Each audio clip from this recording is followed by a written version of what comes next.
பிதா குமாரனிலிருந்து நம்மை தனியாக பார்க்கவில்லை. பிதாவினுடைய பார்வையில் நாம் குமாரராயிருக்கிறோம், குமாரனுக்குள் காணப்படுகிறோம். அவருக்கு வெளியில் அல்ல, பரிசுத்தம் உள்ளவராய் பிதாவினால் அங்கீகரிக்கப்படுகிற சகல ஊழியத்தையும் அவர் செய்தவராய் எல்லாம் முடிந்தது என்று சொல்லி போனார். தன் சரீரமும் அதன் ஆசை விருப்பங்கள் எல்லாவற்றையும் தேவனுக்கு பரிசுத்தமாய் முழுவதுமாய். அப்ப பரிசுத்தம் என்பது எனக்குரியவைகளை நான் தேவனுக்கு மாத்திரமே ஒப்பு கொடுப்பது. உலகத்தின் அதிபதியை பார்த்து சொல்லுகிறார், உலகத்துக்குரிய ஒன்று என்கிட்ட கிடையாது, நான் உலகத்துலதான் இருக்கேன், ஆனா நான் தேவனுக்கு பரிசுத்தமா என்னை ஒப்பு கொடுத்ததுனால எனக்குள்ள உலகத்துக்குரிய ஒன்றும் இல்லை என்று சொல்லுகிறான். இன்றைக்கு நம்ம தேவனுக்கு பரிசுத்தமாய் நம்மை கொடுப்போமானால் உலகத்துக்குரியதும் நம்மிடத்தில் இராது, நமக்குரியதும் நம்மிடத்துல இராது, சத்துருவுக்குரியதும் நம்மிடத்தில் இராது. என்னுடைய அடையாளமே என்ன தெரியுமா? என் நெற்றியில தேவனுக்கு பரிசுத்தம் என்று எழுதியிருக்கும். நான் பூமிக்குரியவன் அல்ல, நான் தேவனுக்குரியவன். என் சுய விருப்பத்தின்படி அல்ல, என் பிதாவினுடைய சித்தத்தின்படி வாழ பிரித்தெடுக்கப்பட்டவன்.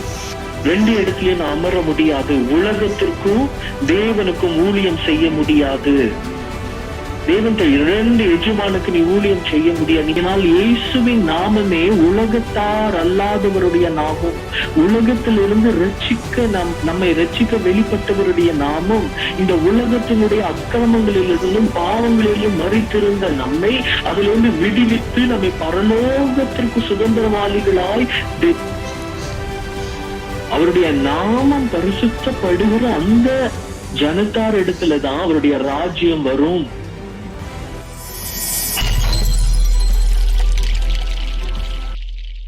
ரட்சிக்கிற அக்கினியாய் அவர்களுக்கு மலையின் கொடிமுடியிலே வெளிப்பட்டுக் கொண்டிருக்கிறார். ரட்சிக்கிற அக்கினியாய் இருக்கிற தேவனுடைய சமூகத்திலே மோசேயை இரவு பகலாய் பல நாட்களாய் தேவன் பேச அவன் கேட்டுக்கொண்டிருக்கிறான். சோ தேவனோடு கூட மோசே உலாவி வருகிறார்.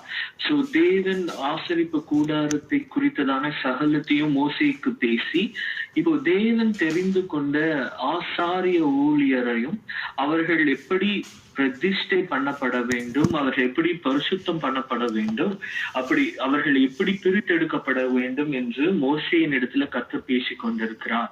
சோ தேவன் அந்த முக்கியத்துவத்தை மோசேக்கு வெளிப்படுத்தி கொண்டிருக்கிறார். ரைட், அதை நம்ம நேற்று பார்த்தோம். இந்த அதிகாரத்துல தேவன் ஆசாரிய ஊழியனுடைய ஊழியத்தை குறித்து, தூப பீடத்தை குறித்தும் இந்த அதிகாரத்துல தேவன் பேசியிருக்கிறாங்க. சோ தேவனாகிய கர்த்தர் ஆசாரிய ஊழியத்தை குறித்து சொன்னதுக்கு அப்புறம் இந்த தூப பீடத்தை சொல்லியிருக்காங்க. இதுக்கு முன்னாடி ஆசரிப்பு கூடத்துல இருக்க வேண்டிய எல்லாவற்றையும் சொன்ன தேவன் ஆசாரிய ஊழியத்தை குறித்து சொன்னதற்கு பின்பாக இந்த தூப பீடத்தை குறித்து சொல்லிருக்காங்க. இது ரொம்ப இன்ட்ரெஸ்டிங்கா இருக்கு. ஏன்னா மற்ற எல்லாம் முன் அறிவிக்கப்பட்டாயிற்று. உடன்படிக்கை கட்டை, மேஜையை குறித்து சொல்லப்பட்டாயிற்று, 7 குத்து விளக்கு குறித்து சொல்லப்பட்டாயிற்று, ஆசாரிப்பு கூடத்துக்கு எல்லாம் சொல்லப்பட்டதுக்கு அப்புறம் ஆசாரிய ஊழியனை தெரிந்து கொண்டு அவர் எப்படி அபிஷேகம் பண்ணப்பட வேண்டும் இதையெல்லாம் சொன்னதுக்கு அப்புறம் தேவன் தூப பீடத்தை குறித்து மோசேயின் இடத்துல சொல்ல தொடங்குகிறார். அப்போ ஆசாரியனுடைய முக்கியத்துவத்தோடு கூட, ஆசாரிய அபிஷேகம் பண்ணப்பட்ட ஆசாரியனோடு கூட இந்த தூபம் பீடம் இணைக்கப்பட்டதா இருக்கு, அந்த ஊழியத்தோடு இணைக்கப்பட்டதா இருக்கிறதா இதுல நம்ம பார்க்கலாம். தூபம் காட்டுகிறதற்கு ஒரு தூப பீடத்தை சீட்டி மரத்தினால் நீ உண்டாகு என்று சொல்லுகிறார். அது ஒரு முழ நீளமும் 1 முழ அகலமுமான சதுரமும் 2 முழ உயரமுமாய் இருக்கணும். அதன் கொம்புகள் அதனோடு ஏகமாய் இருக்க வேண்டும். சோ இந்த மேஜை இது எங்க இருக்கணும் அப்படின்னு பார்த்தோம்னா, பிரதான பரிசுத்த ஸ்தலத்தையும் பிரிக்கிற அந்த திரைச்சீலைக்கு இந்த பக்கம், பரிசுத்த ஸ்தலத்தின் அந்த திரைச்சீலையும் ஒட்டி இது இருக்கும். சாட்சி பிரமாணத்திற்கு நேர் எதிராக இது வைக்கப்பட்டிருக்கும். ரைட். சோ அது எப்படி இருக்கணும்னா, அது சதுரமாய் இருக்கணும். ஒரு முழ அகலம் உள்ளதாய் அது சதுரமாய் இருக்கணும். அதோடைய கொம்புகள் அதனோடு ஏகமாய் அதை வடிவமைக்கப்பட்டிருக்கணும்.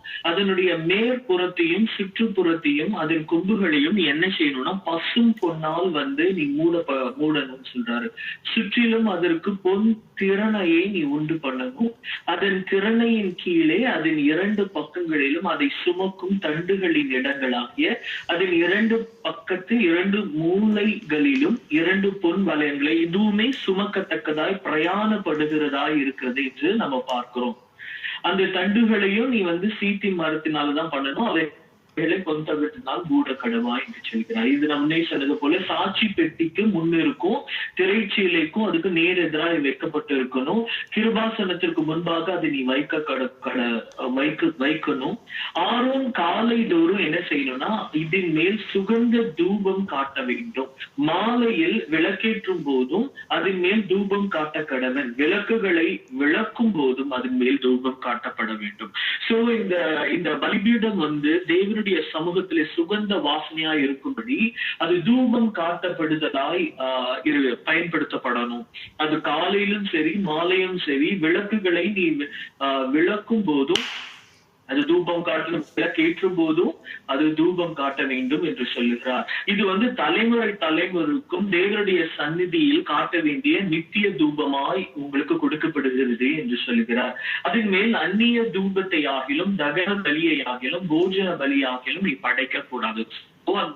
அந்த பலிபீடம் வேற எதற்காகவும் நீ பயன்படுத்தக்கூடாது. அப்ப அந்த மேஜை சமூகத்தின் அப்பத்தை ஒருவேளை அங்க வைக்கிறதுக்கு பதிலா இங்க வைக்கவோ அப்படி செய்யக்கூடாது. வேற எந்த தூப வர்க்கங்களையும் வேற எதையுமே அந்த இடத்துல நீ கொண்டு வரக்கூடாது. தகன பலியை நீ அசைவாட்டுகிற அந்த தகன பலியை நீ இங்க வாசல்ல கொண்டு வருவல்ல அதையோ நீ எடுத்துட்டு இது மேல வைக்க கூடாது. போஜன பலி எதற்காகவும் அந்த பலிபீடத்தை நீ பயன்படுத்த கூடாது. போஜன பலியோ பான பலியோ அதுல ஊற்ற கூடாது, வைக்கவும் கூடாது. இது வெறும் தூபம் காட்டுவதற்காக மாத்திரம் பயன்படுத்தணும். வருஷத்தில் ஒரு முறை ஆரோன் பாவ நிவாரண பலியின் ரத்தத்தினாலே அதன் கொம்புகளின் மேல் பிரயாச்சித்தம் பண்ணும். அப்போ இது ஒரே ஒரு முறைதான் ஆரோன் என்ன செய்யலாம்னா அந்த பலிபீடத்துக்கு பிராயச்சித்தம் எப்படி பண்ணலாம், பாவ நிவாரண பலியின் ரத்தத்தை அதன் கொம்புகளின் மேலே அவன் தெளித்து பிரயாச்சித்தம் பண்ணணும். உங்க தலைமுறை தோறும் வருஷத்தில் ஒரு முறைதான் அதன் மேல் நீங்க பிராயச்சித்தம் பண்ணணும். அது கர்த்தருக்கு மகா பரிசுத்தமானது என்று சொல்லுகிறார். சோ இந்த தூப பீடமும் தேவனுடைய பார்வையிலே மகா பரிசுத்தமானதா இருக்கிறது. இது வருஷத்துக்கு ஒரு முறைதான் பிராயசித்தம் பண்ணப்படணும். வெளியில இருக்கிற பலிபீடம் 7 முறை அது பலியிடுகிறதுனாலே காலையும் மாலையும் அது பிராயசித்தம் பண்ணப்படணும் என்று நம்ம பார்த்தோம். ஆனா இந்த தூபபீடம் வருஷத்துக்கு ஒரு முறைதான் நீங்க அதனுடைய கொம்புகளை நீங்க பிராயசித்தம் பண்ணணும். இதுவும் தேவனுக்கு மகா பரிசுத்தமானது என்று கர்த்தர் சொல்லுகிறார். சோ அது மாத்திரம் இல்ல, கர்த்தர் மோசையை பார்த்துட்டு நீ இஸ்ரவேல் புத்திரரை நீ அவங்க இலக்கத்தின்படி நீ கணக்கு பார்க்கும்போது அவர்களை நீ எண்ணும் போது அவர்களுக்குள்ளே ஒரு வாதையும் நீ உண்டாகாதபடிக்கு அவர்களில் ஒவ்வொருவனும் எண்ணப்படும் சமயத்தில் தன் ஆத்துமாவுக்காக கர்த்தருக்கு மீட்கும் பொருளை கொடுக்க கடவன். சோ இது எவ்வளவு தெளிவாய் ஆண்டவர் காண்பிக்கிறார் பாருங்களேன். நீங்க எண்ணிக்கையை பெருகும் போது எங்க ஜனம் இவ்வளவு பெருகி இருக்கு, நாங்க பலத்திருக்கிறோம் என்று நீங்க யோசிக்கும் பொழுது உன்னை தெரிந்து கொள்ளுங்க, உங்களுடைய ஜீவனே ஈவாய் கொடுக்கப்பட்டது. ஈவாய் இரக்கத்தினால் நீங்கள் பிழைத்திருக்கிறீர்கள். இவ்வளவு அது அவங்க மறந்துடக்கூடாது. அதுதான் உண்மை. ஆக்சுவலா தேவனுடைய கிருபையினாலே ஈவினாலே இரக்கத்தினாலே அவர்கள் பிழைத்திருக்கிறார்கள். சங்கார தூதன் அவர்களை சங்காரமாக்காதபடிக்கு தேவனுடைய இரக்கம் அவர்களுக்கு உண்டாயிருக்கிறதை அவர்கள் மறந்து விடாதபடிக்கு கர்த்தர் அவர்களுக்கு சொல்லுகிறார். நீ கணக்கு பார்க்கும்போது நாங்க எண்ணிக்கையில் பெருகி இருக்கிறோம்னு நீங்க எண்ணப்படும் போது அவன் தன் ஆத்துமாவுக்கு மீட்பு பொருளை கொடுக்கணும். அது அவனுக்கு நினைப்பூட்டுதலாய் இருக்கணும் என்பதை தேவன் அவர்களுக்கு சொல்லுகிறார். ரைட். சோ இப்போ ஒரு ஜனம் வந்து ஒரு இடத்துல இருந்து கிளம்பும் போது அவங்க இப்ப நம்ம நாட்டிலயும் சென்சஸ் பண்றோம் இல்லையா, ஒரு நாட்டுல எவ்வளவு ஜனத்தொகை பெருகி இருக்குன்னு, இது வழக்கமா நடக்கிற ஒரு காரியம். ஆனா நீங்க பலத்திருக்கிறதோ, உங்களுடைய ஜீவன் நிலைத்திருக்கிறதோ தேவனுடைய கிருபையினாலே, ஈவுனாலே என்பதை அவர்கள் அறிந்து கொள்ளும்படி அவர்களுக்கு என்ன இருக்கணும்? மீட்பு பொருளை அவர்கள் தர அறிந்திருக்கணும். ஒவ்வொருவரும் தன் ஆத்துமாவுக்காக, தன் ஆத்துமா வாங்கப்பட்டது, என் ஆத்துமா தேவனால் கொடுக்கப்பட்டது, எனக்காக ஒரு ஆட்டுக்கடாவின் ரத்தத்தினாலே நான் வாங்கப்பட்டிருக்கிறேன். இத வாசிக்கும் போதே நம்ம பாக்குறோம், அழகா நம்ம இந்த வசனம் நமக்கு நினைவுக்கு வரலாம். கிறிஸ்து நமக்காக மரித்ததினாலே நாம் நமக்காக அல்ல, கிறிஸ்துவுக்காக வாழ நாம் கடனாளிகளாய் இருக்கிறோம். அவர் தன் ஜீவனை நமக்கு ஈவாய், பணயமாய், ரான்சம் இங்கிலீஷ்ல இருக்கும், அவர் கொடுத்ததின் படியினாலே நமக்காக அல்ல, அவருக்காக வாழும்படி நாம் வாங்கப்பட்டிருக்கிறோம். We've been purchased by his blood. நாம் வாங்கப்பட்டவர்கள். நம்முடைய ஜீவன், அவர் ஈவாய் இரக்கமாய் தன் ஜீவனை கொடுத்து நம்மை அவர் வாங்கி இருக்கிறார். நாமோ நமக்காக பிழைத்திராமல் நமக்காக மரித்தவருக்காக பிழைப்பதற்காக அழைக்கப்பட்டு இருக்கிறோம் என்ற வசனத்தை நாம் அறிகிறோம். ரைட். அப்படிதான் இந்த இடத்துல கர்த்தர் அவர்களுக்கு சொல்லுகிறார், உங்களுடைய ஆத்துமாவுக்காக நீ என்ன செய்யணும்? நீங்கள் மீட்கும் பொருளை கொடுக்க கடவுள். அப்போ நம்ம எண்ணத்தை கொடுப்போம். நம்முடைய ஆத்மாவுக்காக மீட்கும் பொருளா இயேசு கிறிஸ்து தம்முடைய ஜீவனை கொடுத்தார். நம்ம அவருடைய ரத்தத்தினாலே மீட்கப்பட்டபடியினால் அவரே நம்முடைய மீட்கும் பொருளானார். அப்ப தேவன் நமக்கு அதுக்கு சொன்ன காரியம் என்ன? நாம் நமக்காக வாழாமல் அவருக்காய் வாழும்படி. சரி. சோ மீட்கும் பொருளை கொடுக்க கடவன். எண்ணப்படுகிறவர்களின் தொகையிலே சேருகிற ஒவ்வொருவனும் பரிசுத்த ஸ்தலத்திற்கு சேக்கல் கணக்கின்படி அரை சேக்கல் கொடுக்க வேண்டும். ஒரு சேக்கலுக்கு 20 கேரா. கர்த்தருக்கு செலுத்தப்படுவது அரை சேக்கல். சோ அவங்களுக்கு நாங்க என் ஆத்துமா வாங்கப்பட்டது, நான் மீட்கப்பட்டேன், விலைக்கிரயமா என் ஆத்துமா வாங்கப்பட்டது என்பதை அவர்கள் அறிந்து கொள்ளும்படி கர்த்தர் அவர்களுக்கு செலுத்தும்படி அரை சேக்கலை நீங்கள் செலுத்தணும்.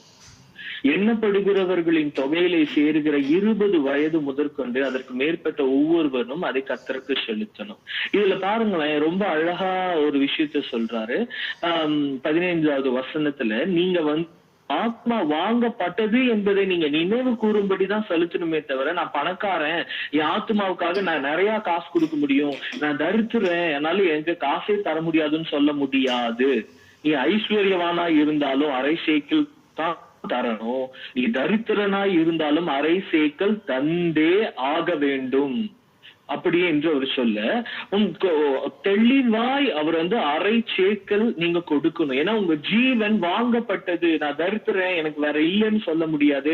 நான் ஐஸ்வர்யவான், நான் நிறைய தர்றேன்னு சொல்ல முடியாது. அதான் அரை சேக்கலுக்கு அதிகமாய் ஐஸ்வர்யவான் கொடுக்கவும் வேண்டாம், தரித்திரன் அதற்கு குறைவாக கொடுக்கவும் வேண்டாம். சோ அது தெளிவாய் அரை சேக்கல் கொடுக்கப்பட வேண்டும். ஏன்னா அது பாவ நிவர்த்தி பணத்தை நீ இஸ்ரவேல் புத்திரர் கையில் வாங்கணும். ஏன்னா நீ உன்னுடைய ஜீவனே பாவ நிவர்த்தியா ஈவாய் இரக்கமாய் கொடுக்கப்பட்டது என்பதை அவர்கள் அறியும்படி கர்த்தர் அதை செய்கிறார். அப்போ ஒரு தரித்திரனுக்கு இந்த பணம் கொடுக்கிறது பெரிய கஷ்டமா இருக்கும். எனக்கு சோத்துக்கே வழி இல்லை, நான் இதை போய் எப்படி கொடுக்கறது என்று யோசிப்பான். ஆனா உன் ஆத்துமா விலையேற பெற்றது, அது உனக்கு ஈவா இரக்கமாய் அருளப்பட்டிருக்கிறது என்பதை அவன் அறிவானால் தன் ஆத்துமாவுக்கான அந்த அரை சேக்கலை கர்த்தருக்கு கொடுப்பதற்கு அவன் பிரயாசப்படுவான். அது பாவ நிவர்த்தி பணம். அது நீ இஸ்ரவேல் புத்திரர் கையில வாங்கணும். ஆசரிப்பு கூடாரத்தினுடைய திருப்பணிக்கு நீ கொடுக்கணும் என்று கர்த்தர் சொல்லுகிறார். கர்த்தருடைய சந்நிதியில் உங்கள் ஆத்துமக்களுக்காக பாவ நிவர்த்தி செய்யும் பொருட்டு இஸ்ரவேல் புத்திரருக்கு ஞாபக குறியாயிருக்கும் என்றார். பாருங்களேன், இது எல்லாமே அடையாளம், ஞாபக குறி, சாட்சி என்கிறதை நீங்க இதுல பார்த்து கொண்டே வருகலாம். சோ இது கர்த்தருடைய சன்னிதானத்திலேயே அவர்கள் ஆத்துமாக்களுக்காக பாவ நிவர்த்தி செய்யும் பொருட்டு இஸ்ரவேல் புத்திரருக்கு ஞாபக குறியா இருக்கும்படி நீ அரை சேக்கல் வாங்க வேண்டும் என்று அவர்களுக்கு தெளிவாய் சொல் என்று மோசையினோடு கர்த்தர் சொல்லி கொண்டிருக்கிறார். இப்போ நம்ம ஏன் எதையும் கொடுக்கறது இல்ல அப்படின்னா, நமக்கான பாவ நிவர்த்திக்குரிய சகலத்தையும் கிறிஸ்து கொடுத்து விட்டார். அதனாலதான் நாம எதையும் அவருக்கு கொடுக்கறது இல்லை. இப்ப நம்ம கொடுக்கிற காணிக்கை ஆண்டவர் உற்சாக மனதோட அவருக்கு ஏழைகளுக்கோ தேவனுக்கோ கொடுக்கும்படி, அதான் இந்த சிறியவர்கள் ஒருவனுக்கு கொடுக்கிறவன் எனக்கே கொடுக்கிறான் என்று கர்த்தர் சொன்னார் இல்லையா? ரைட். சோ நம்முடைய ஆத்துமாக்களுக்கான சகலத்தையும் கிறிஸ்து கொடுத்து தீர்த்தாயிற்று. அப்போ நம்ம தேவனுக்கு கொடுப்பதற்கு நம்முடைய வாழ்க்கை இருக்கிறது, பணம் அல்ல. அதனாலதான் நம்ம அந்த வசனம் யாராவது எடுத்தீங்கன்னா வாசிங்க. நம்ம கிறிஸ்து நமக்காக மரித்து உயிர்த்ததினாலே நாம் நமக்காக அல்ல கிறிஸ்துவுக்காகவே வாழ அழைக்கப்பட்டிருக்கிறோம் என்று இருக்கும். எடுத்துட்டேன். 2 கொரிந்தியர் 5:15.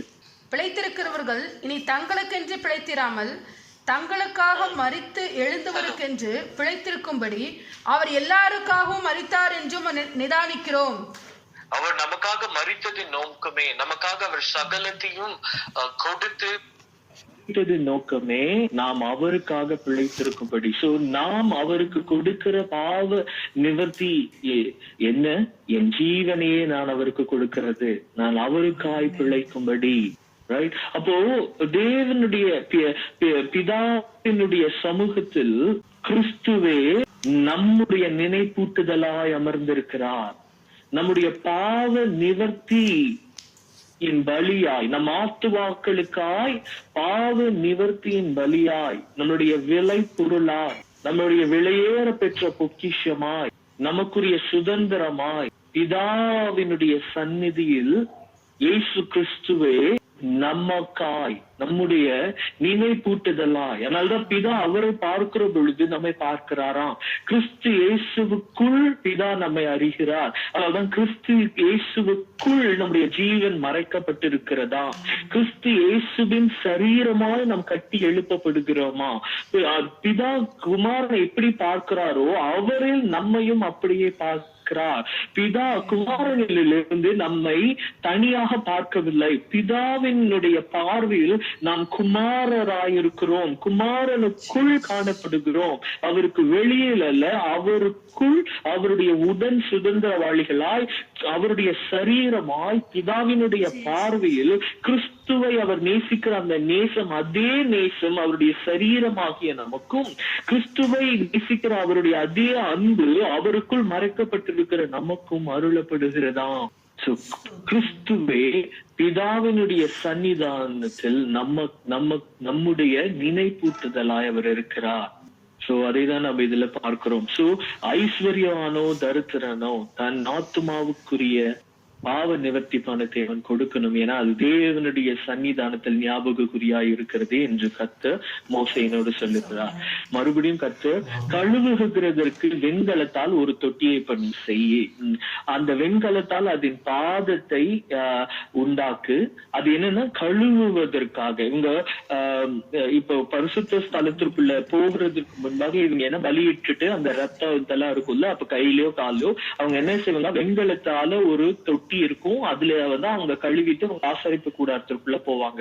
சோ இப்போ அந்த கழுவுகிறதுக்கு முன்பு, ஆசரிப்பு கூடாரத்துக்கு போவதற்கு முன்பு அந்த தொட்டியில பலிபீடத்திற்கும் நடுவே அதை நீ வைக்கணும். ஆசரிப்பு கூடாரத்திற்கும் பலிபீடத்திற்கும் நடுவே அதை வைக்கணும். அதுலயே நீ தண்ணீர் வார்ப்பாயாக. இப்ப பலி செலுத்தி விட்டுட்டு இந்த வெண்கல தொட்டியிலே ஆசாரியர் தன் கையையும் காலையும் கழுவிட்டு அவங்க ஆசரிப்பு கூடத்துக்குள்ள போகணும். அதனிடத்தில் ஆரோனும் அவன் குமாரனும் தங்கள் கைகளையும் தங்கள் கால்களையும் அதில் கழுவணும் என்று சொல்லுகிறார். அவர்கள் ஆசாரிப்பு கூடாரத்தில் பிரவேசிக்கும் போது கர்த்தருக்கு தகனத்தை கொளுத்தவும் பலிபீடத்தின் இடத்தில் ஆராதனை செய்யவும் சேரும்போது அவர்கள் சாகாதபடிக்கு தண்ணீரினால் தங்களை கழுவ கடவர்கள் என்று சொல்லுகிறார். சாகாதபடிக்கு பாருங்க, எந்த ஒரு விஷயமும் சாதாரண தப்பு கிடையாது.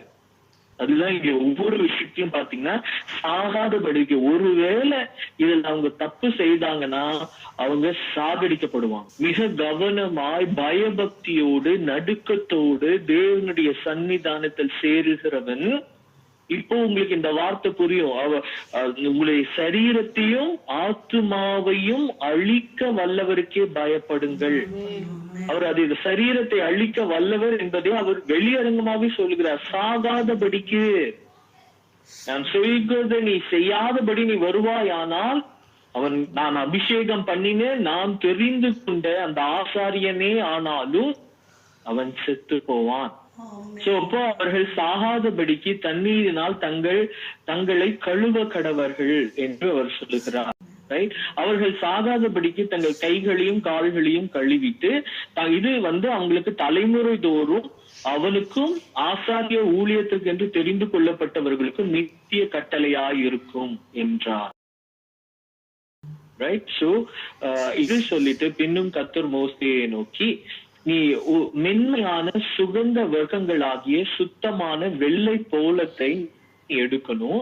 அது பரிசுத்த ஸ்தலத்தின் சேக்கலின்படி 500 சேக்கல் இடையையும், சுகந்த கருவாப்பட்டையில் அதில் பாதியாய் இருக்கிற 250 சேக்கல் இடையையும், சுகந்த வசம்பில் 250 சேக்கல் இடையையும், இலவங்க பட்டையிலே 500 சேக்கல் இடையும், ஒலிவ எண்ணெயில் 1 குடம் எண்ணெயும் நீ எடுத்து அதனால் பரிமள தைலக்காரன் செய்வது போல. பாருங்களேன் எத்தனை ப்ரொஃபஷன் இதுல வருது பாருங்க.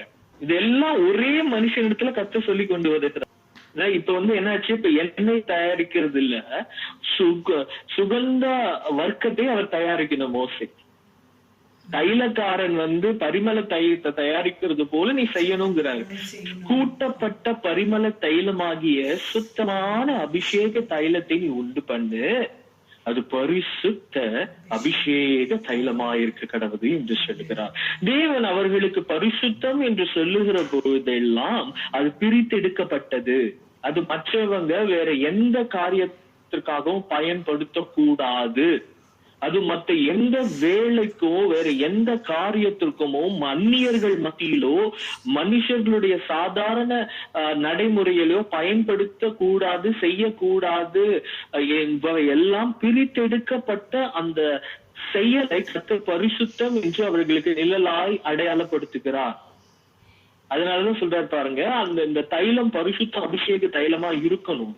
அதனாலே நீ என்ன செய்யணும், ஆசாரிப்பு கூடாரத்தையும் சாட்சி பெட்டியையும் மேஜையையும் அதன் பரிமூட்டுகள் எல்லாவற்றையும், குத்து விளக்கையும் அதன் கருவிகளையும், தூப பீடத்தையும் தகன பலிபீடத்தையும் அதன் பனிமூட்டுகள் எல்லாவற்றையும், தொட்டியையும் அதன் பாதத்தையும் அபிஷேகம் பண்ணி, எதுல இந்த பரிசுத்த அபிஷேக தைலத்துல அபிஷேகம் பண்ணி அவைகள் மகா பரிசுத்தமாய் இருக்கும்படிக்கு அவைகளை நீ பரிசுத்தப்படுத்து. நீ அந்த தைலத்தினால நீ அதை அபிஷேகம் பண்ணிட்டாலே அந்த பொருட்கள் எல்லாம் மகா பரிசுத்தமா இருக்கும் என்று சொல்லுகிறார். அதை தொடுகிறவைகளும் பரிசுத்தமா இருக்கும். அந்த பொருட்கள் மாத்திரம் இல்ல, அந்த பொருட்களை தொடுகிறவைகளும். ஒரு மனுஷனை அதை தொட்டானா அது அவனும் அது பரிசுத்தமாக இருக்கிறான் என்று அவர் சொல்லுகிறார். ஒரு ஆடோ மாடோ ஏது அதை தொடுகிறதோ அது பரிசுத்தமா இருக்கும். அவ பரிசுத்தம் இல்லாமல் அதை தொடுவானால் அவன் தேவனுடைய சமூகத்தில் அடிக்கப்படுவான். அப்போ அதே போலதான் ஆரோனும். இப்ப எப்படி பொருட்கள் எப்படி பரிசுத்தமாய் பிரித்தெடுக்கப்படுகிறதோ அப்படித்தான் ஆரோனும் அவன் குமாரரும் ஆசாரிய ஊழியம் செய்கிறவர்களும் அவர்கள் அபிஷேகம் பண்ணப்பட்டு பிரித்தெடுக்கப்பட்டவர்கள். அவர்கள் அந்நியரோட கலக்கப்படக்கூடாது. அது தெளிவா இப்ப அவர்களை தொடுகிறவர்களும் பரிசுத்தமாய் இருக்க வேண்டும்.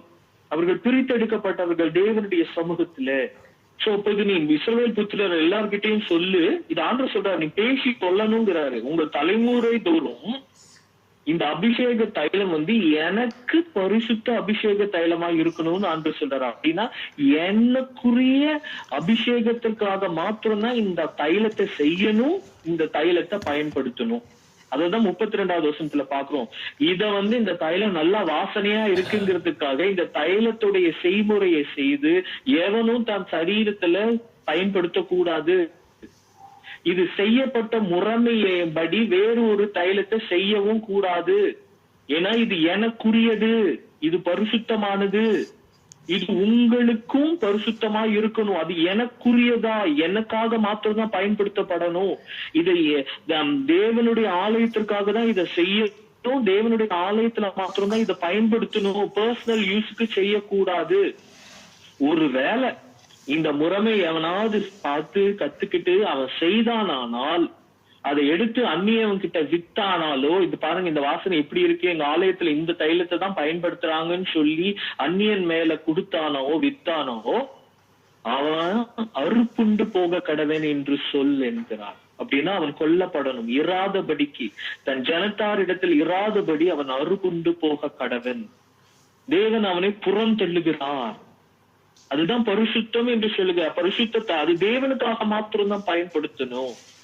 வேற எதற்காகவும் எங்கேயும் பயன்படுத்தக்கூடாது. பின்னும் கர்த்தர் மோசேயை பார்த்து, இப்போ சுத்த வெள்ளை போலமும் குங்கிலியமும் அல்பான் பிசினும் ஆகிய கந்த வர்க்கங்களையும் சுத்தமான சாம்பிராணியையும் நீ சம நிறையாக எடுத்து தைலக்காரன் செய்கிறது போல அதற்கு பரிமளம் ஏற்றி துப்புரவான பரிசுத்த தூப வர்க்கம். முன்னாடி என்ன பார்த்தோம்? பரிசுத்த அபிஷேக தைலம். இப்பொழுது பரிசுத்த தூப வர்க்கம். இதையும் என்ன செய்யணும்னா, இந்த தூப வர்க்கத்தை கொஞ்சம் எடுத்து பொடியாக எடுத்து நான் உன்னை சந்திக்கும் ஆசாரிப்பு கூடத்தில் இருக்கும் சாட்சி சந்நிதியில் நீ வை என்று சொல்லுகிறார்.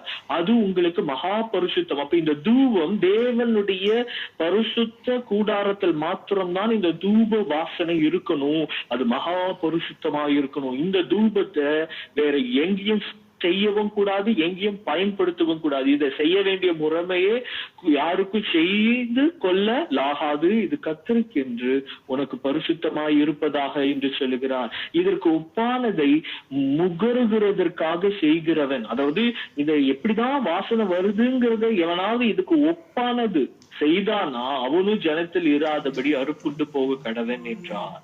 இது தெளிவாய் மோசேயினோடு இதுல இருந்து நம்ம தெளிவாய் ஒன்றை பார்க்கிறோம். ஏன் நம்ம இது இயேசு கிறிஸ்து இது சகலத்தையும் நேர்த்தியா அவர் தேவனால் அபிஷேகம் பண்ணப்பட்டவராய், பிதாவாகிய தேவனால் அபிஷேகம் பண்ணப்பட்டவராய், பிரதான ஆசாரியராய், அவர் பிரித்தெடுக்கப்பட்டவராய், ஜனத்தாரிடத்திலிருந்து பாவத்திலிருந்து அவர் பிரித்தெடுக்கப்பட்டவராய், மகா பரிசுத்தம் உள்ளவராய், அவர் நமக்காய் ஆசாரிய ஊழியம் சகலவற்றையும் அவர் நிறைவேற்றிருக்கிறவராய், நிறைவேற்றி முடித்தவராய், அவர் திரைச்சீலை 2ஆக கிழியும்படி அவர் கடந்து போனபடியினால் தான் இப்படிப்பட்ட மரணங்களை நாம் பார்க்கிறது இல்லை. இதை சகல ஆசாரித்துவத்தின் நிறைவாய் அவர் கிறிஸ்து கடந்து போனார். அவர் பரிசுத்தம் உள்ளவராய், பிதாவினால் அங்கீகரிக்கப்படுகிற சகல ஊழியத்தையும் அவர் செய்தவராய், எல்லாம் முடிந்தது என்று சொல்லி போனார். அவருக்குள் நாம் காணப்படுகிற நம்முடைய ஜீவன் அவருக்குள் மறைந்து அவருடைய சரீரத்திற்குள் நாம் இந்த அவருடைய ஆசாரித்துவத்தை ஊழியத்தின் நிறைவாய் விசுவாசத்தினால் அவருக்குள் நாம் நடத்தப்படுகிறோம். இப்ப அது தேவன் மறுபடியும் சொல்ற, நாம் பிரித்தெடுக்கப்பட்டவர்கள், தேவனுக்காக பிரித்தெடுக்கப்பட்டவர்கள். இப்ப நான் தேவனுக்கு நான் என்னை பரிசுத்தமாய் ஒப்பு கொடுக்கிறேன் என்றால் என் வாழ்வின் உச்சிதமானவைகள் தேவனுக்காக மாத்திரம்தான் இருக்கும். அப்ப என்னுடைய நினைவின் உச்சிதம், என் உணர்வின் உச்சிதம், என் சந்தோஷத்தின் உச்சிதம் தேவனுக்கு மாத்திரம்தான் இருக்கும். அது நான் தேவனுக்கு பரிசுத்தமாய், இப்ப என்னுடைய இருதயத்தை நான் தேவனுக்கு பரிசுத்தமாய் கொடுக்கிறேன்னா என் இருதயத்தின் மேலானவைகள் எல்லாவற்றையும் நான் தேவனுக்கு ஒப்புவிப்பேன். என் உணர்வை நான் பரிசுத்தமாய் தேவனுக்கு ஒப்புவிக்கிறேன் என்றால் தேவனை தவிர வேறொரு மனுஷனோ இந்த உலகத்தினுடைய கிரியைகளோ என்னுடைய உணர்வுகளை ஆளுகை செய்ய ஒட்டாதிருப்பேன். அப்போ என்னுடைய உணர்வுகளோ என் சரீரமோ என் கிரியையோ நான் தேவனுக்கு பரிசுத்தமாய் ஒப்பு கொடுக்கிறது என்பது நான் உலகத்திலிருந்து என்னுடைய சுய விருப்பு வெறுப்புகளிலிருந்து நம்ம பிரித்தெடுத்து தேவனுக்கு நம்ம ஒப்பு கொடுப்பது. அப்ப கிறிஸ்துவனுடைய நிலையை பாருங்களேன். அவர் எந்த அளவுக்கு தன்னை தேவனுக்கு பரிசுத்தமாய் அவர் தன்னை வைத்திருந்தார் என்றால் அவருடைய வாழ்நாள் முழுவதுமே எப்படி வாழ்ந்தாராம்? தனக்கு பிரியமாய் வாழாமல் தன்னை அனுப்பினவருடைய விருப்பத்தின்படி சித்தத்தின்படியே வாழ்ந்தாராம். அப்போ அவர் தன் வாழ்நாள் முழுவதும் தன் சரீரமும் அதன் ஆசை விருப்பங்கள் எல்லாவற்றையும் தேவனுக்கு பரிசுத்தமாய் முழுவதுமாய் அவர் தேவனுக்கு பரிசுத்தமாய் தன்னை ஒப்பு கொடுத்திருந்தார். அப்போ பரிசுத்தம் என்பது எனக்குரியவைகளை நான் தேவனுக்கு மாத்திரமே ஒப்பு கொடுப்பது.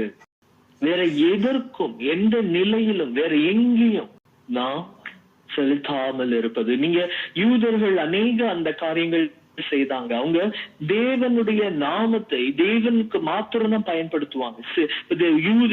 எபிரேயர் எழுத்திலே சில எழுத்துக்களை வழக்கு முறைக்கு பயன்படுத்த மாட்டாங்க. ஏன்னா அது தேவனுக்கு பரிசுத்தமானது என்று சொல்லி அவர்கள் அணிகிற வஸ்திரங்களை கூட ஆராதனைக்குரிய வஸ்திரங்கள் என்று அவர்கள் பிரித்து வைத்திருந்தார்கள்.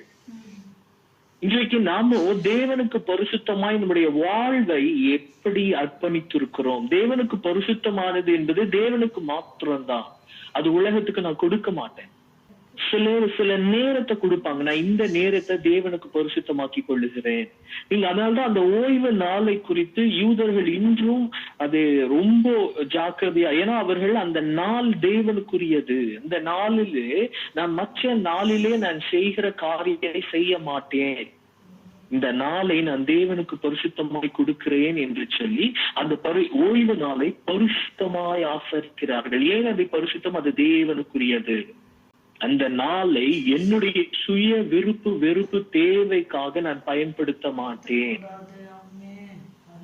இன்றைக்கு நம்முடைய வாழ்விலே நம்ம தேவனுக்கு பரிசுத்தமாய் ஒப்புவித்திருக்கிறோமா?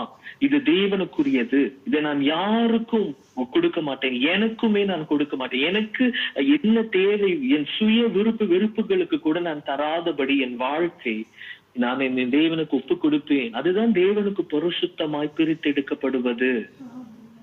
அதுதான் இயேசு கிறிஸ்து சொல்க, நான் பரிசுத்தராய் இருக்கிறது போல நீங்களும் பரிசுத்தராயிருங்கள். அவர் தம்மை பிதாவுக்கு பரிசுத்தராய் ஒப்பு கொடுத்தார். அவர் தமக்கு பிரியமாய் வாழல, தன்னை அனுப்பினவருக்கு உடைய விருப்பத்தின்படி சித்தத்தின்படி வாழ்ந்தார். அவர் தேவனுக்கு பிதாவுக்கு பரிசுத்தமாய் தன்னை முழுவதும் ஒப்பு கொடுத்தார். அதனால்தான் பிசாசு சொல்லுகிறான், பிசாசு அவரை பார்த்து என்ன தெரியுமா சொல்லுகிறான்? நீர் இஸ்ரவேலின் பரிசுத்தர் என்று சொல்லுகிறான், நீர் தேவனின் பரிசுத்தர் என்று சொல்லுகிறான். பிசாசு சாட்சி எடுக்கிறான். ஏன்னா அவர் சொல்லுகிறார், அவர் தன்னை எந்த அளவுக்கு தேவனுக்கு முன்பாக பரிசுத்தமாய் வைத்திருந்தார். அந்த சாத்தானை பார்த்து சொல்லுகிறார், அவன் வருகிறான் யாரும் உலகத்தின் அதிபதியை பார்த்து சொல்லுகிறார், உலகத்துக்குரிய ஒன்று என்கிட்ட கிடையாது, நான் உலகத்துலதான் இருக்கேன், ஆனா நான் தேவனுக்கு பரிசுத்தமா என்னை ஒப்பு கொடுத்ததுனால எனக்குள்ள உலகத்துக்குரிய ஒன்றும் இல்லை என்று சொல்லுகிறான். இன்றைக்கு நம்ம தேவனுக்கு பரிசுத்தமாய் நம்மை கொடுப்போமானால் உலகத்துக்குரியதும் நம்மிடத்தில் இராது, நமக்குரியதும் நம்மிடத்துல இராது, சத்துருவுக்குரியதும் நம்மிடத்தில் இராது. கிறிஸ்து இந்த 3 நிலையிலும் பரிசுத்தராயிருந்தார். தனக்குரியதும் அவரிடத்தில் இல்லை, உலகத்துக்குரியதும் அவரிடத்தில் இல்லை, சத்துருவுக்குரிய ஒன்றும் அவரிடத்தில் இல்லை. தேவன் நம்மிடத்துல எப்படிப்பட்ட ஆராதனை எதிர்பார்க்கிறாங்க? அப்போ இந்த பிரதான ஆசாரியருக்குள் நம் ஜீவன் மறைக்கப்பட்டிருக்குமானால் நாமும் அந்த நிலையில் தான் இருப்போம். நாம் அவருக்குள் பரிசுத்தமாய் காக்கப்பட்டிருப்போம் என்றால் என்ன? நம்ம சுயத்தினுடைய ஆளுகை நிலையிலிருந்து நான் தேவனுக்கு என்னை நான் ஒப்புவித்திருக்கிறேன், நான் தேவனுக்கு பரிசுத்தம். ஏன்னா பிரதான ஆசாரியருடைய நெற்றியில் என்ன இருக்குமா? தேவனுக்கு பரிசுத்தம்.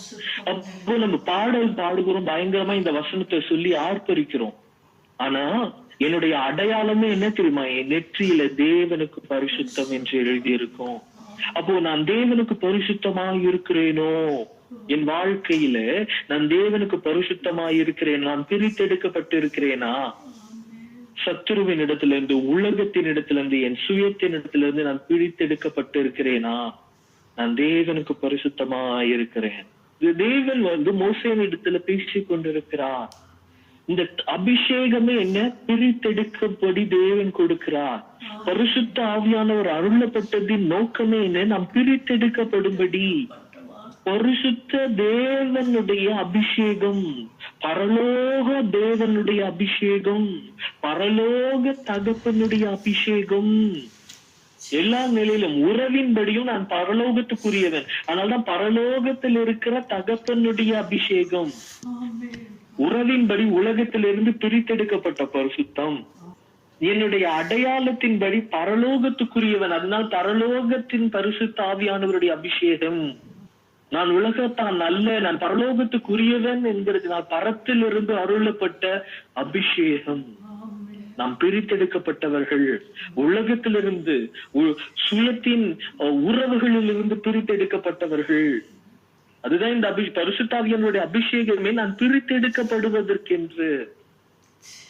இது நம்ம உணராம இருக்கும். நம்ம பரிசுத்தாவியான் அற்புதங்கள் அடையாளங்கள் என்று இல்லை, நாம் பிரித்தெடுக்கப்படும். அதுதான் தேவனுக்கு பரிசுத்தம். நான் பிரித்தெடுக்கப்படாம நான் உலகத்துக்கு ஒத்த வேஷம் தெரித்துக்கிட்டு உலகத்தோடு கூட நான் கலப்பிடமாய் வாழ்ந்து கொண்டு நான் எவ்வளவு ஊழியங்கள் செய்து கொண்டு என்ன பண்ணி கொண்டிருந்தாலும் அது தேவனுக்கு எப்படியா அருவருப்பானதான்.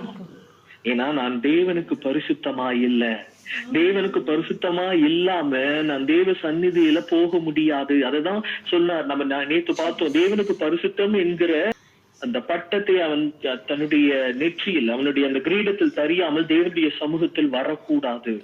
இப்ப தேவனுக்கு பரிசுத்தமா இல்லாமல் என்னுடைய ஆசாரியத்துவ கிரியையின் ஊழியங்கள் எதுவும் தேவனுடைய சமூகத்தில் அங்கீகரிக்கப்படாது.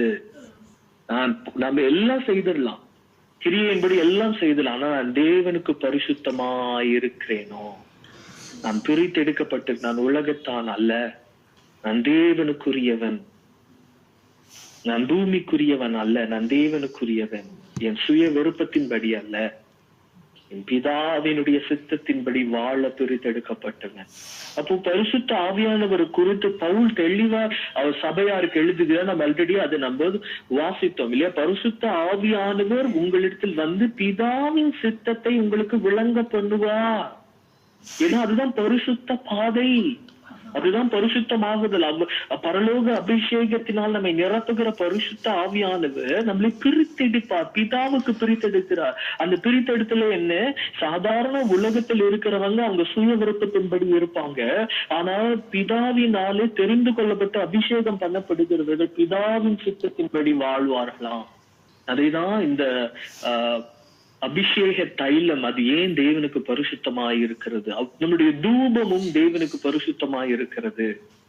நம்ம ரெண்டு இடத்துலயும் நம்ம நிற்க முடியாது. அதனால அங்க சொல்றாங்க, நீ சாத்தானுடைய பந்தியில பங்கு கொண்ட நீ எப்படி கர்த்தருடைய பந்தியில பங்கு கொள்ள முடியும்? ரெண்டு இடத்துலயும் அமர முடியாது. உலகத்திற்கும் தேவனுக்கும் ஊழியம் செய்ய முடியாது. தேவன் இரண்டு எஜமானுக்கு நீ ஊழியம் செய்ய முடியாது. நீ அவர்களின் நடுவில் இருந்து பிரித்தெடுக்கப்பட்டவன். அப்போ யாருடைய தூபம், யாருடைய ஆராதனை தேவனுடைய சந்நிதியிலே அங்கீகரிக்கப்படும்? ஆவியோடும் உண்மையோடும் ஆராதனை செய்கிறவன். மாம்சத்தில் இல்ல, ஆவியோடும் உண்மையோடும். அதுதான் பிரித்தெடுக்கப்படுதல். அப்படிப்பட்ட ஆராதனைகள் எப்பிதா பிரியமாயிருக்கிறார். புத்தகளினால் பண்ணுகிற ஆராதனை அல்ல, உண்மையிலே இருதயத்தின் ஆழத்தில் உண்மையிலே ஆவியிலே பண்ணுகிற ஆராதனை பரிசுத்தம். அப்ப என்னுடைய தூபம் பரிசுத்தமா இருக்க வேண்டுமானால் நான் உலகத்துக்கு ஒத்த வாழ்க்கை வாழ முடியாது. அப்படி இல்லாதவர்கள் தன் ஜனத்திலிருந்து இராதபடி அறுப்புண்டு போக கடவேன் என்று சொல்லுகிறார். அது கர்த்தர் சொன்ன வார்த்தை, அவருடைய வார்த்தை மாறாதது. இது நம்ம இத வாசித்து கொண்டிருக்கும் போது இந்த வசனம் ஞாபகம். அவங்க ஆண்டவரையும் நாமத்தினாலே அவங்க எல்லாம் ஊழியம் செய்தவங்க, அற்புதங்கள் செய்தோம், அடையாளங்கள் செய்தோம், தீர்க்க தரிசனங்கள் செய்யணும் என்று சொன்னார்கள். தேவனுடைய நாமத்தை அறிந்திருக்கா, தேவனுடைய நாமத்தினாலே கிரியைகளை செய்தவங்க. ஆனா அவங்க தேவனுக்கு பரிசுத்தமா இல்ல. தேவன் அவர்களை பார்த்து நான் உங்களை அறியேன் என்று சொல்கிறார். ஏன்னா பரிசுத்தம் இல்லாமல் ஒருவன் தேவனை தரிசிக்க முடியாது, அறியவே முடியாது. தேவன் பரிசுத்தத்தில் தான் ஒருவனை அறிந்திருக்கிறார். எவன் பிரித்தெடுக்கப்பட்டானோ அவன் கர்த்தரிடத்தில் சேருகிறான். எவனுடைய நெற்றியில் தேவனுக்கு பரிசுத்தம் என்று எழுதப்பட்டிருக்கிறதோ அவனே தேவனால் அங்கீகரிக்கப்படுகிறான். அவன் பிரித்தெடுக்கப்பட்டவன், தேவனிடத்தில் சேர்கிறவன். அவங்க என்ன செய்தாங்க? கர்த்தர் நான் உங்களை அறியேன் என்று தம்முடைய ஜனத்தில் இராதபடி அவங்க அறுப்புண்டு போனார்களாம்.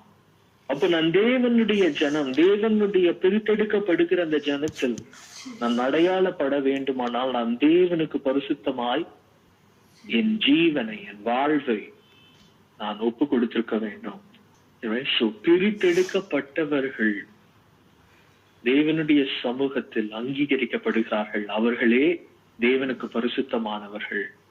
அவர்களே தேவனுடைய ஜனத்தில் நித்திய காலமாய் தரித்திருக்கும்படி பாக்கியம் பெறுகிறார்கள். அதுதான் இந்த வசனங்களில நம்ம பார்க்கிறோம். தேவனால் அபிஷேகம் பண்ணப்பட்டு தேவனுக்கு தூபம் ஆராதனை செய்யும்படி தெரிந்து கொள்ளப்படுகிற ஜனம், தேவனுக்கு என்று பிரித்தெடுக்கப்படுகிற ஜனம். தேவன் தெரியும் ஒவ்வொரு வார்த்தைகளும் பாருங்களேன், இந்த ஜனத்தை நான் எனக்கென்று ஏற்படுத்தினேன். பிரித்தெடுக்கப்படுதல் அது தேவனுக்கு பரிசுத்தம். இங்க பாருங்க, இயேசு கிறிஸ்துவனுடைய ஜெபத்தை பாருங்களேன். பரமண்டலங்களில் இருக்கிற எங்கள் பிதாவே, உம்முடைய நாமம் பரிசுத்தப்படுவதாக.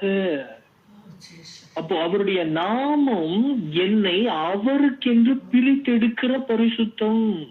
அப்ப நீங்களும் நானும் இயேசு கிறிஸ்துவின் நாமத்தினாலே இந்த உலகத்திலிருந்து பிரித்தெடுக்கப்படுகிறோம்.